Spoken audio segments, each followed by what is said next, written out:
Welcome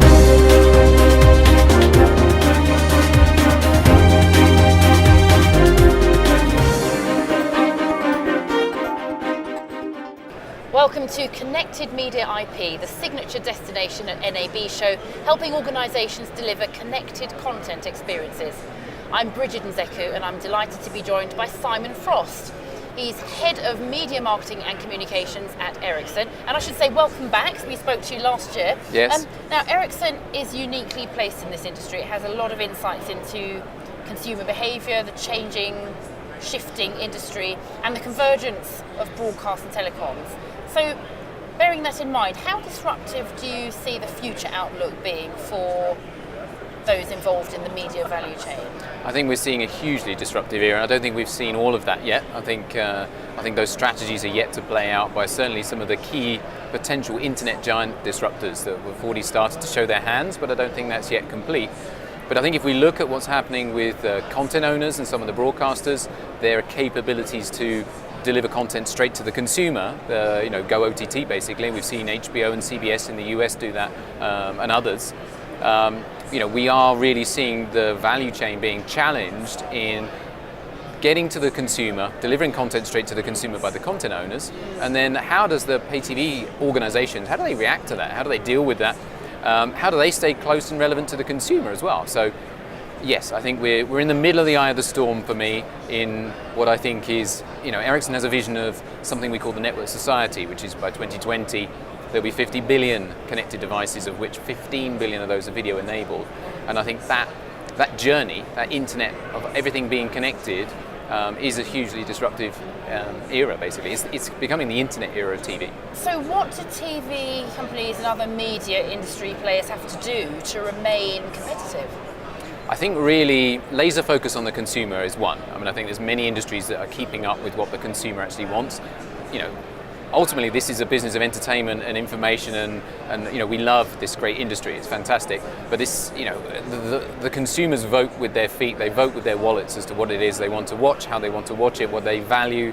So I think all organizations need to really focus on what the consumers' trends are going to be, where they're going to go to. And as I say, I think there's more options opening up now for media organizations to consider whatever their strategy is today and how they've been placed in the value chain. Is that still their same strategy? Should they really be defending that, or should they aggressively be going for something slightly different? So do the different industry players need to adopt different strategies, and what strategies? Yes, they do, fundamentally. I think we see two real big groupings. Pay TV operators, pay TV service providers, which is cable, telco, and satellite operators, and then the content owners and the broadcasters. And if I start with the content owners and the broadcasters, really their core asset, what they're great at, is amazing content, curating great content. But they're really looking for greater distribution opportunities. They're looking to go global. They're looking to build their content brands stronger with consumers. They're looking to understand consumer behavior on how content's consumed on all their devices. So they want the metadata. They want to understand what consumers are doing, how long they watch for. Do they watch multiple episodes of a show? Can they innovate around programming by understanding what the consumer feels and wants more directly?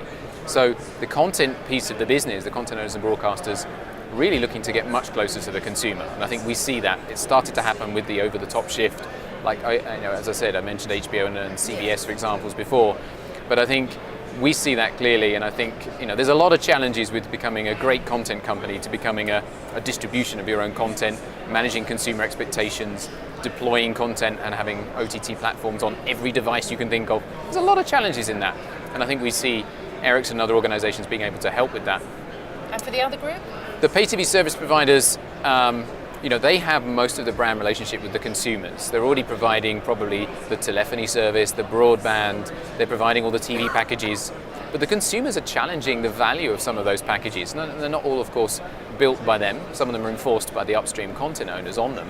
But I think we see great opportunities for these guys, but real innovation needed. If the content industry is going to start to look to bypass them, build relationships straight to the consumer, there's a defend strategy, but there's an innovate strategy as well here because we still see huge value for the consumers to keep that experience simple.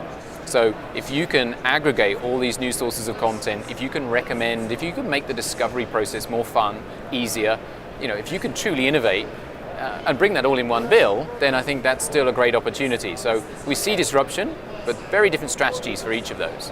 And lastly, Ericsson has been investing a lot in TV recently. What's Ericsson's role in this evolving the TV landscape? You're right, we have invested quite a lot, and we continue to invest both organically and through acquisition, and we're building a very strong position both in portfolio and services to help that entire value chain. So we want to help the content owners and broadcasters get their content online, globalize their content, and mostly we're doing that as a managed services proposition. So we bought a lot of companies that outsource that capability. So we manage that for the ITV in the UK, for the BBC and others. So we're managing all of these content, this play out, this broadcasting for those organizations, and we're helping them go online. But we're also going to help the TV service provider companies, the cable, the satellite and the telcos, to drive innovation around how they aggregate all this content, how they bring all these services together. And we're very uniquely placed against this convergence of the telecoms and the broadcast industries. Ericsson's very strong, of course, in telecoms. And we are seeing, as I said, I mentioned this network society vision that we have. We're truly seeing this internet era of TV. This is the datacomms, the internet era coming together with TV and broadcast. Simon Frost, thank you very much. Very exciting to look into the future with you. Thank you. Thank you.